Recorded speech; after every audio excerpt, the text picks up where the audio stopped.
Hi.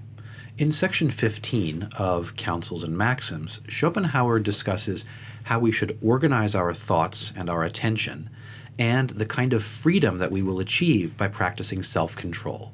Here's what he writes. The things which engage our attention, whether they are matters of business or ordinary events, are of such diverse kinds that, taken quite separately and in no fixed order or relation, they present a medley of the most glaring contrasts with nothing in common, except that they one and all affect us in particular. There must be a corresponding abruptness in the thoughts and anxieties which these various matters arouse in us, if our thoughts are to be in keeping with their various subjects. I think what Schopenhauer is saying here is that the matters that occupy us in our daily life from moment to moment are quite various, and if we allow our thoughts to track each one as it comes up, we'll be jumping around from issue to issue without sufficient attention. This will be hazardous to our happiness and peace of mind. He continues, therefore, in setting about anything, the first step is to withdraw our attention from everything else.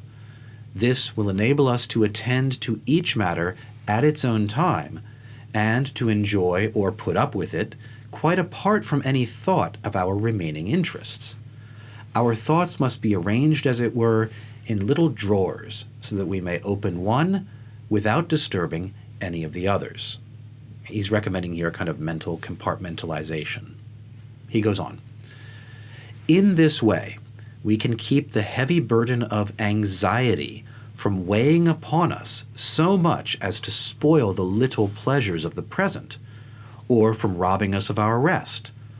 Otherwise, the consideration of one matter will interfere with every other, and attention to some important business may lead us to neglect many affairs which happen to be of less moment.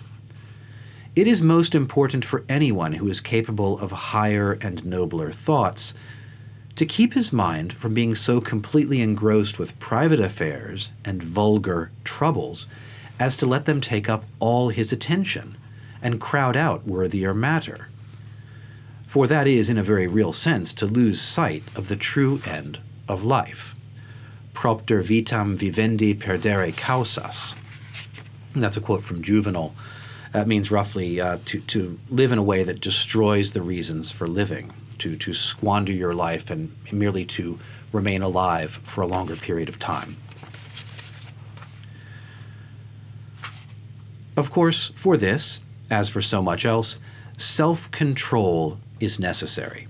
Without it, we cannot manage ourselves in the way I have described. And self-control may not appear so very difficult if we consider that every man has to submit to a great deal of very severe control on the part of his surroundings, and that without it, no form of existence is possible.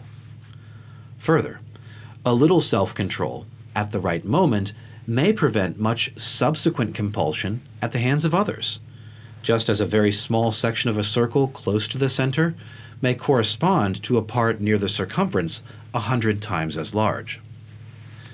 Nothing will protect us from external compulsions so much as the control of ourselves. And as Seneca says, to submit yourself to reason is the way to make everything else submit to you. Si tibi vis omnia subjicere, te subjice ratione. If you want to subject all things to yourself, first subject yourself to reason. Self-control, too, is something which we have in our own power. And if the worst comes to the worst, and it touches us in a very sensitive part, we can always relax its severity.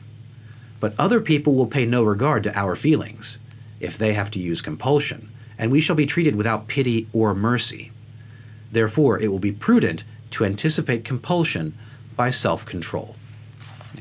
That's the end of the section. What Schopenhauer here seems to be recommending is a kind of Stoic principle of rational self-control. We are going to be limited and controlled and directed by others, but to the extent that we can head this off and minimize it by exercising some rational self-control early on, we are grasping the circle, so to speak, closer to the center, where a smaller restriction on our freedom by ourselves can prevent a much larger coercive action against us by others and by our circumstances.